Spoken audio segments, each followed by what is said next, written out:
প্রকাশ করা হয়েছে বাস্কেটবল ফেডারেশনে 2025 সালের ক্রীড়াপুঞ্জি। রোববার অলিম্পিক ভবনের সভাকক্ষে সংবাদ সম্মেলনে ক্রীড়াপুঞ্জির বিস্তারিত তুলে ধরেন নবগঠিত কমিটির সাধারণ সম্পাদক আতিকুল হাফিজ। সোমবার থেকে বিকেএসপিতে নতুন কোচদের প্রশিক্ষণ কর্মসূচি দিয়ে এই ক্রীড়াপুঞ্জি কার্যক্রম শুরু করতে যাচ্ছে বাংলাদেশ বাস্কেটবল ফেডারেশন। বছরব্যাপী বিভিন্ন টুর্নামেন্টের আয়োজনের কথা জানায় ফেডারেশনের সাধারণ সম্পাদক। তবে খেলা আয়োজনের সবচেয়ে বড় বাধা অর্থ সংকট। পুরো পরিকল্পনা বাস্তবায়নে যার জন্য দরকার 40 লাখ টাকা। যদিও পর্যাপ্ত পৃষ্ঠপোষক জোগাড় করার প্রতিশ্রুতি দেন ফেডারেশন কর্তারা। এছাড়া বছরব্যাপী 3-on-3 7টি ম্যাচ সহ পুরো দেশ জুড়ে হোম অ্যান্ড অ্যাওয়ে ভিত্তিতে খেলা আয়োজনের পরিকল্পনা রয়েছে ফেডারেশনের।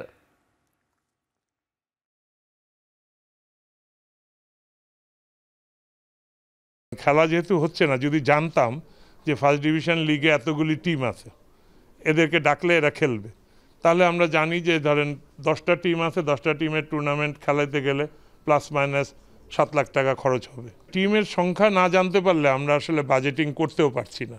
আমরা ধারণা করছি যে আমাদের টুর্নামেন্টগুলি 40 লাখের মতো খরচ হবে, সবগুলি টুর্নামেন্ট হোম অ্যাওয়ে এবং এই জন্যই বাজেট কাট করার জন্য আমরা এই হোম অ্যাওয়ে টুর্নামেন্টটাকে ইউজ করব।